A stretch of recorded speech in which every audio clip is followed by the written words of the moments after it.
शीर्षक शापित हवेली और पवन पुत्र।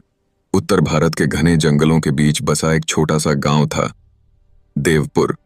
दिन में यह गांव शांत और सामान्य लगता था, लेकिन सूरज ढलते ही यहां कोई बाहर नहीं निकलता था। वजह थी गांव के बाहर खड़ी एक पुरानी हवेली। वह हवेली वर्षों से खंडहर बन चुकी थी। उसकी टूटी खिड़कियों से रात में रोशनी चमकती और भीतर से किसी औरत के रोने और हंसने की आवाजें आती।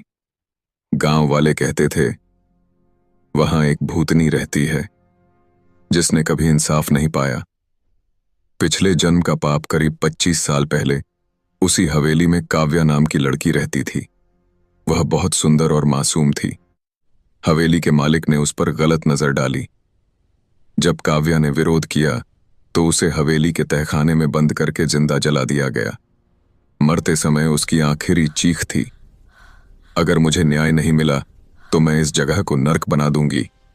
उस रात से हवेली शापित हो गई। डर की वापसी। अब वर्तमान में गांव में एक परिवार आया, रमेश, उसकी पत्नी सीमा और 12 साल का बेटा मोहित। उन्हें हवेली सस्ती मिली, इसलिए वे वहीं रहने लगे। पहली ही रात दीवारों से खून टपकने लगा। मोहित ने किसी को फुसफुसाते सुना, तू भी मरेगा। आधी रात को सीमा ने देखा, एक औरत उल्टे पांव खड़ी थी। सुबह होते ही मोहित बेहोश मिला। उसके गले पर काले निशान थे।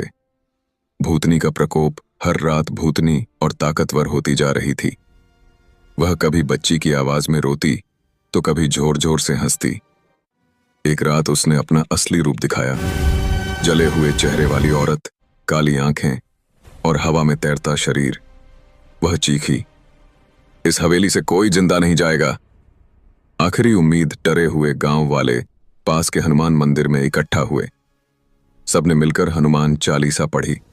एक बूढ़े पुजारी ने कहा, अगर सच्ची भक्ति होगी तो पवन पुत्र स्वयं आएंगे।